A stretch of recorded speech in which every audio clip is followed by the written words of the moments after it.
di sini. Apa kabar teman-teman? Semoga sehat semuanya. Sebelum lanjut ke ceritanya, jangan lupa like, komen, dan subscribe. Tanpa basa-basi, mari simak ceritanya.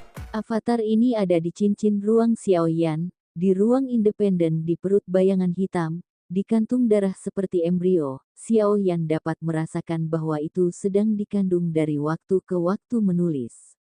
Tapi nyatanya, jika Xiaoyan ingin membangunkannya, dia bisa melakukannya kapan saja. Avatar ini dari Taiksu, jadi dia bisa disebut avatar Taiksu untuk saat ini.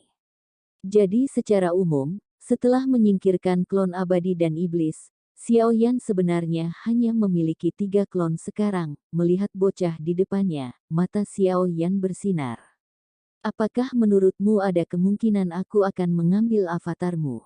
Tentu saja, aku hanya mengatakan itu mungkin. Xiaoyan tertawa, dan mata bocah itu tiba-tiba melonjak marah ketika dia mendengar kata-kata itu. Seolah-olah Xiaoyan adalah sarkasme dia, merangsang rasa sakit klon dewa aslinya diambil.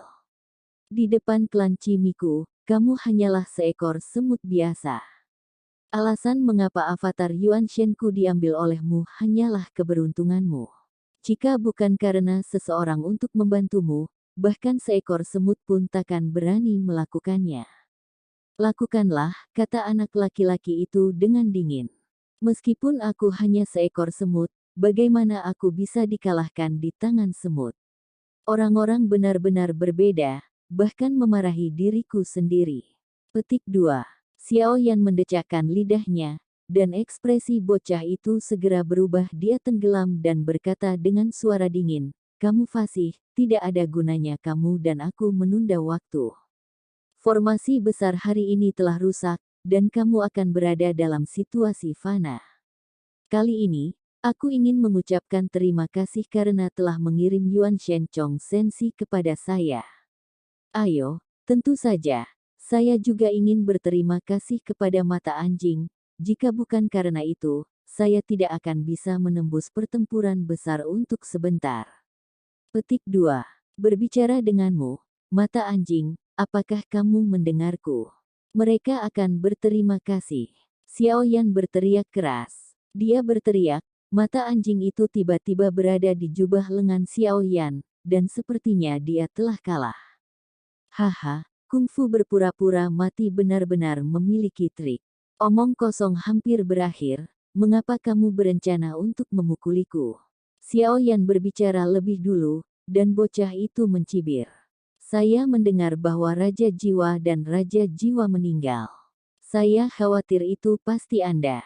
Di jurang kutub, tidak ada yang berani memprovokasi pemakan jiwa saya. Hari ini adalah untuk memberitahu Anda alasannya. Jangan berpikir bahwa Anda dan klon Yuan Shen bisa menjadi tak terkalahkan di sini. Dunia ini sangat besar, hanya daging abadi. Di mataku, kamu masih semut yang tidak mencolok saat ini. Anak itu berkata dengan suara yang dalam, dan kemudian napas yang kuat terdengar, menuju Xiaoyan. Kurasa aku tidak perlu mengambil tindakan terhadapmu. Hanya 5 Raja Jiwa dan 17 Raja Jiwa ini yang bisa mengirimmu kembali ke barat. Para pemakan jiwa mendengarkan perintah dan bergabung untuk membunuhnya. Angka-angka semua melihat Xiaoyan. Ada 5 kaisar jiwa dengan jutaan jiwa. Dengan tambahan Raja Jiwa, saya khawatir hari ini adalah langkah ketiga dari keabadian kaisar, dan mereka dapat menandingi mereka. Xiaoyan telah merasakan kekuatan Raja Jiwa, dan tak perlu dikatakan lagi bahwa dia memiliki kekuatan sejuta Raja Jiwa. 5 kaisar jiwa menyapu terlebih dahulu, dan mereka menatap Xiaoyan tanpa rasa takut sedikit pun di mata mereka. Sebaliknya, mereka semua ingin mencoba, seolah-olah mereka ingin memberikan kontribusi di depan kaisar pemakan jiwa. Satu demi satu, mereka menyerang Xiaoyan. Yang terkuat dari klan pemakan jiwa bukanlah dirinya sendiri, kekuatan sebenarnya adalah kekuatan kuat yang berasal dari jumlah jiwa dan sejumlah besar jiwa. Kekuatan semacam ini seperti serangan jiwa, tapi tidak semuanya.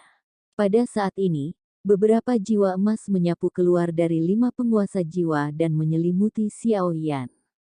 Pada saat ini, cahaya dingin melesat dari kehampaan di ujung yang jauh.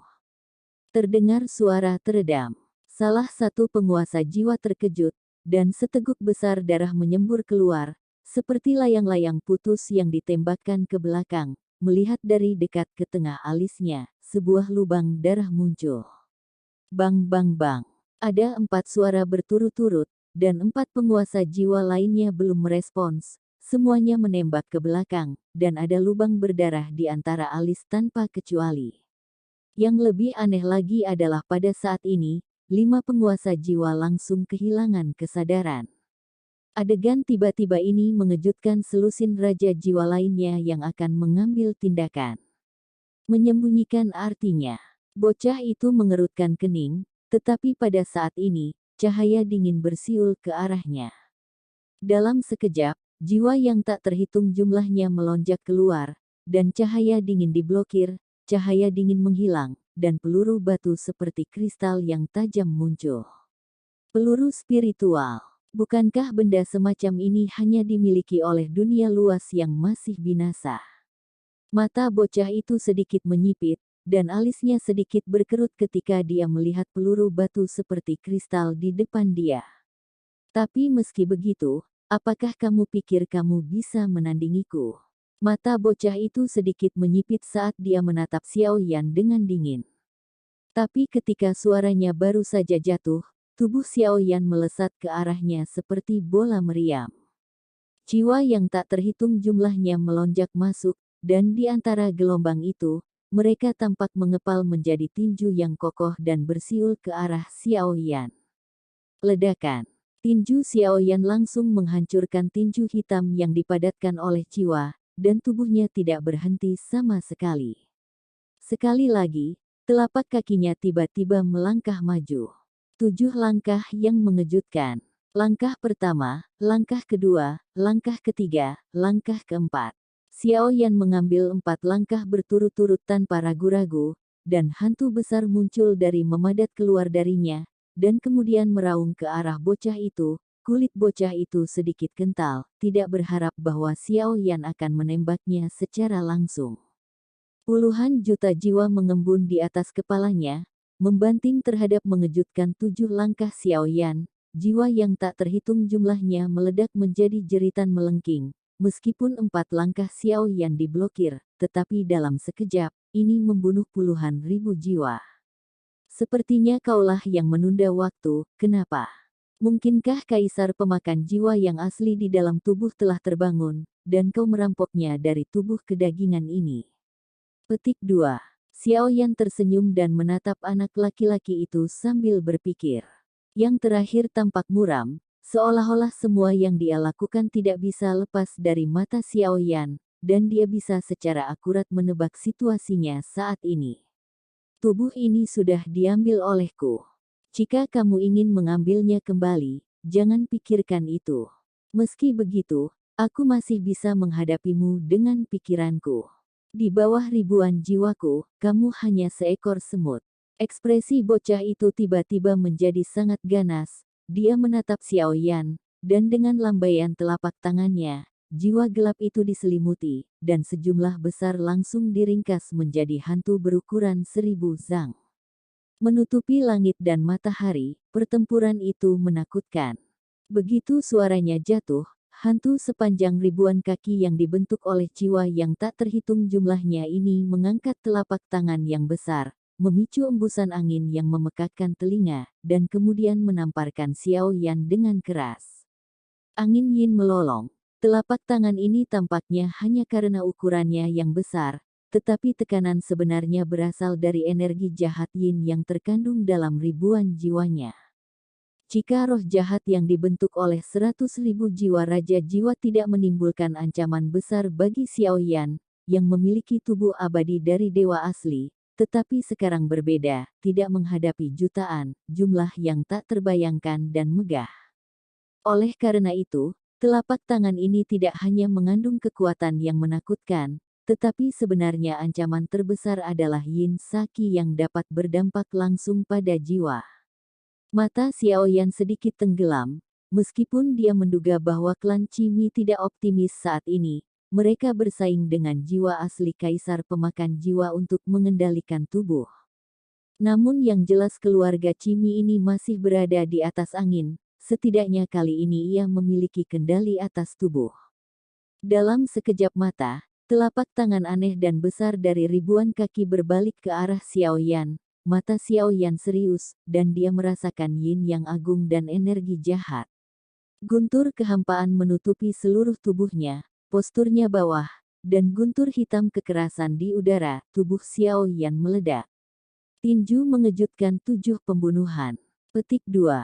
Xiaoyan juga segera berteriak, dan kemudian mencampur tinju dengan 7 jenis kekuatan, ditambah kekuatan fisik yang kuat dari klon Yuan Shen. Kekuatan tinju ini juga sangat ganas. Telapak tangan raksasa itu jatuh, dan tinju kejut 7 pembunuhan Xiaoyan tiba-tiba meledak.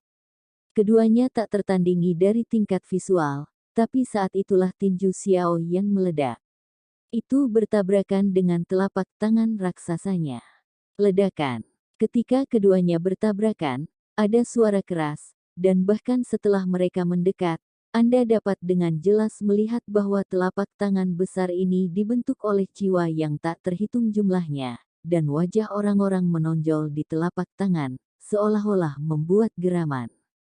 Telapak tangan ini benar-benar menghadapkan Xiaoyan, dan hantu 1000 zang pecah dengan raungan yang menembus jiwanya. Xiaoyan juga merasakan kesemutan di jiwanya, dan pikirannya juga kesurupan. Tepat ketika pikiran Xiaoyan terpengaruh, mata bocah itu dingin dan keras. Dia segera melambaikan telapak tangannya, dan telapak tangan besar hantu 1000 zang tiba-tiba meraih ke arah Xiaoyan. Tetapi pada saat ini, seberkas cahaya dari ujung menerpa tubuh Xiaoyan. Tiba-tiba, rasa sakit yang menyengat di jiwa Xiaoyan menghilang, dan kemudian dia mengangkat kepalanya, tubuhnya bergerak, dan dia mendekat dengan telapak tangannya yang besar. Xiaoyan mendapatkan kembali kewarasannya dalam sekejap.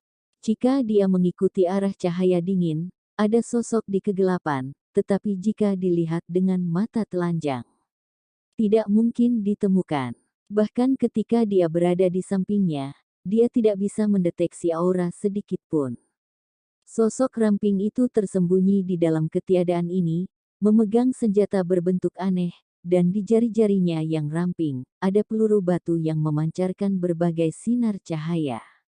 5 penguasa jiwa sebelumnya jelas terkena peluru batu di tangannya. Adapun identitasnya, dia adalah sosok kelima yang muncul setelah Xiaoyan menggunakan labu dewa bermata 9 untuk menelan jutaan jiwa. Sadogel. Dan kemampuannya tidak sama dengan 4 sebelumnya, dan dia tidak dapat secara langsung membantu Xiaoyan dalam pertempuran, tetapi dia dapat secara diam-diam meluncurkan peluru batu dengan kekuatan yang kuat, bahkan nama asli mereka disebut Styx Spirit Bullets. Digunakan dengan senjata yang dibuat khusus oleh Styx Technology. Namun, senjata seperti itu hanya ada ketika teknologi Minghe kuno mencapai puncaknya, dan sekarang telah lama hilang, dan jumlahnya sangat sedikit. Terlebih lagi, sangat sedikit orang yang tahu cara membuat barang habis pakai seperti Styx Spirit Bullets. Hal yang paling kuat adalah selain bisa menyerang musuh, juga dapat membantu rekan. Jiwa Xiaoyan terkejut sebelumnya, dan juga gadis bayangan yang menggunakan peluru pemulihan jiwa untuk memulihkan pikiran Xiaoyan. Tapi yang jelas, meskipun gadis bayangan itu memiliki kemampuan yang begitu kuat, itu membutuhkan waktu persiapan yang lama, jadi dia harus bersembunyi dan menyerang musuh di kegelapan.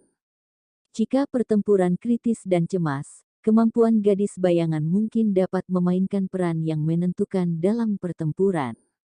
Xiaoyan menarik napas dingin, jika bukan karena peluru spiritual gadis bayangan tadi, aku takut pukulan ini, jika itu tidak mati, bahkan tubuh klon dewa asli kuat, itu juga akan terluka.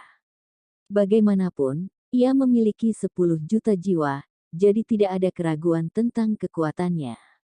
Mata Xiaoyan sedikit menyipit, meskipun bocah itu adalah kaisar pemakan jiwa dengan 10 juta jiwa, tetapi kekuatan yang dapat dia gunakan sekarang sangat terbatas, karena dari mata bocah itu, dapat dilihat bahwa ada dua saluran di tubuhnya. Jiwa sekarang berlomba-lomba untuk menguasai tubuh kedagingan ini.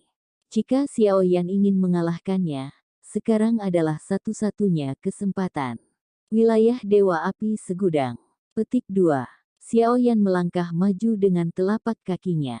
Dengan promosi 10 api iblis absolut, Xiao Yan, yang awalnya memiliki 60 juta origin Qi, telah meroket pada saat ini, dan telah meningkat menjadi 50 juta. Jumlah yang luar biasa, dapat sepenuhnya mendukung pertempuran Xiao Yan saat ini. Begitu suara itu jatuh, origin Qi melonjak menjadi api dan menutupi daerah sekitarnya. Dalam sekejap, seluruh area ketiadaan ditutupi oleh lautan api Xiao Yan.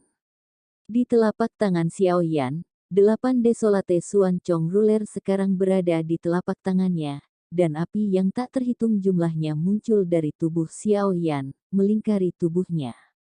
Keterampilan bertarung tingkat peramal yang dipelajari Xiao Yan di Zichen Void Spirit Pagoda tidak pernah memiliki kesempatan untuk melakukannya, dan sekarang adalah pertama kalinya dia benar-benar melakukannya dalam pertempuran yang sebenarnya. Peringkat keberuntungan, tebasan pemecah kekosongan api ilahi. Xiao Yan berteriak pelan, dan lengan yang memegang 8 Xuan Chong Qi yang desolate sedikit gemetar, menunjukkan kekuatan mengerikan macam apa yang dikandungnya. Bocah itu berada di belakang hantu 1000 Zhang. Jika Xiao Yan ingin menyerang bocah itu, dia harus berurusan dengan hantu 1000 Zhang di depannya terlebih dahulu, jika tidak akan ada peluang untuk melukai bocah di belakang. Semuanya, berikan padaku. Apa yang kamu takutkan? Aku di sini. Bocah itu berteriak keras, dan 5 penguasa jiwa sebelumnya masih belum pulih pada saat ini, tetapi menyaksikan pertempuran ini, mereka semua berdiri di samping. Melihatnya, sepertinya serangan yang baru saja mereka terima membuat mereka ketakutan. Tapi setelah bocah itu berteriak dengan marah, seluruh tubuhnya terkejut. Sekali lagi, mereka semua memandang Xiao Yan. Setelah sedikit ragu, 5 kaisar jiwa saling memandang dan berlari ke arah Xiao Yan segera. Tetapi sekelompok raja jiwa masih ragu-ragu, dan mereka